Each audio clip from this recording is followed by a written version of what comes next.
त्रयोधिकशततमः सर्गः 103वां सर्ग। श्रीराम आदि का विलाप, पिता के लिए जलांजलि दान, पिंडदान और रोदन। भरत की कही हुई पिता की मृत्यु से संबंध रखने वाली करुणाजनक बात सुनकर श्री रामचंद्र जी दुख के कारण अचेत हो गए। 1। भरत के मुख से निकला हुआ वो वचन वज्र सा लगा, मानो दानव शत्रु इंद्र ने युद्धस्थल में वज्र का प्रहार सा कर दिया हो। मन को प्रिय न लगने वाले उस वाग वज्र को सुनकर शत्रुओं को संताप देने वाले श्रीराम दोनों भुजाओं को ऊपर उठाकर जिसकी डालियां खिली हुई हों, वन में कुल्हाड़ी से कटे हुए उस वृक्ष की भांति पृथ्वी पर गिर पड़े। भरत के दर्शन से श्रीराम को हर्ष हुआ था, पिता की मृत्यु के संवाद से दुख, अतः उन्हें खिले और कटे हुए पेड़ की उपमा दी गई है। 2-3।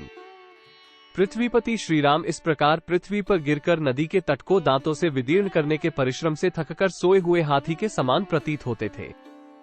शोक के कारण दुर्बल हुए उन महाधनुर्धर श्रीराम को सब ओर से घेरकर सीता सहित रोते हुए वे तीनों भाई आंसुओं के जल से भिगोने लगे। 4-5। थोड़ी देर बाद पुनः होश में आने पर नेत्रों से अश्रुवर्षा करते हुए ककुत्स्थ कुलभूषण श्रीराम ने अत्यंत दीन वाणी में विलाप आरंभ किया। 6। पृथ्वीपति महाराज दशरथ को स्वर्गगामी हुआ सुनकर धर्मात्मा श्रीराम ने भरत से ये धर्मयुक्त बात कही।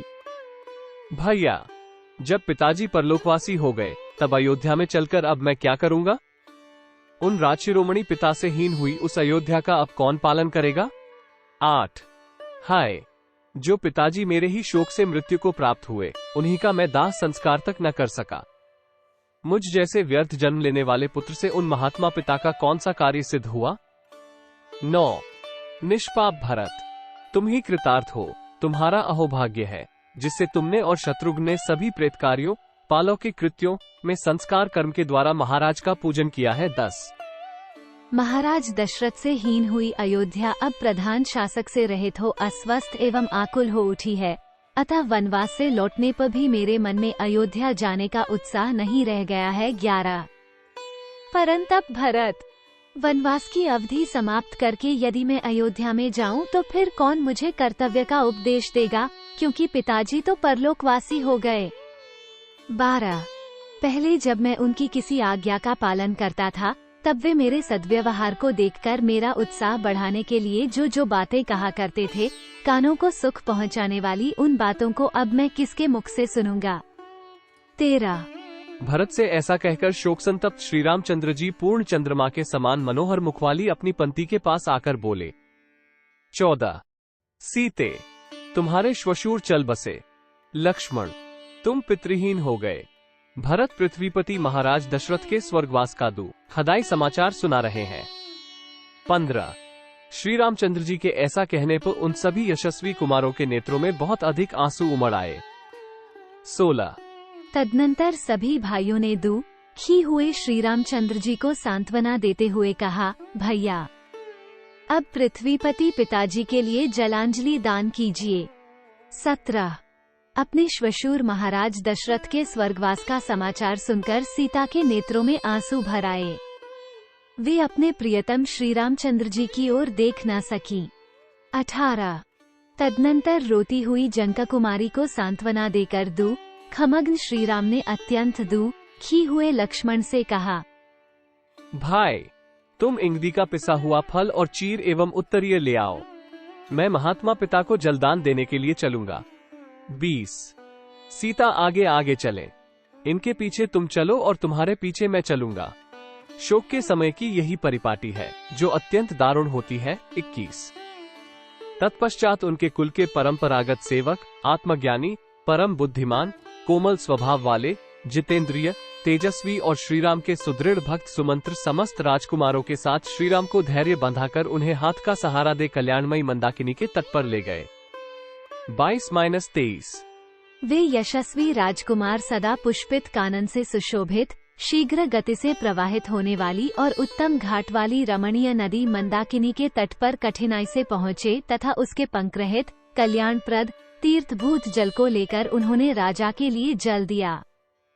उस समय वे बोले, पिताजी, ये जल आपकी सेवा में उपस्थित हो। पृथ्वी पालक श्रीराम ने जल से भरी हुई अंजलि ले दक्षिण दिशा की ओर मुंह करके रोते हुए इस प्रकार कहा, मेरे पूज्य पिता राजशिरोमणि महाराज दशरथ, आज मेरा दिया हुआ यह निर्मल जल पितृलोक में गए हुए आपको अक्षरूप से प्राप्त हो। 2-6-27। इसके बाद मंदाकिनी के जल से निकलकर किनारे पर आकर तेजस्वी श्री रघुनाथ जी ने अपने भाइयों के साथ मिलकर पिता के लिए पिंडदान किया। 28। उन्होंने इंगदी के गूदे में बेर मिलाकर उसका पिंड तैयार किया और बिछे हुए कुशों पर उसे रखकर अत्यंत दुख से आर्त हो रोते हुए यह बात कही। 29। महाराज, प्रसन्नतापूर्वक ये भोजन स्वीकार कीजिए, क्योंकि आजकल यही हम लोगों का आहार है। मनुष्य स्वयं जो अन्न खाता है वही उसके देवता भी ग्रहण करते हैं। 30। इसके बाद उसी मार्ग से मंदाकिनी तट के ऊपर आकर पृथ्वी पालक पुरुष सिंह श्रीराम सुंदर शिखर वाले चित्रकूट पर्वत पर चढ़े और पर्णकुटी के द्वार पर आकर भरत और लक्ष्मण दोनों भाइयों को दोनों हाथों से पकड़कर रोने लगे। 31-32। सीता सहित रोते हुए उन चारों भाइयों के रुदन शब्द से उस पर्वत पर गरजते हुए सिंहों के दहाड़ने के समान प्रतिध्वनि होने लगी। 33।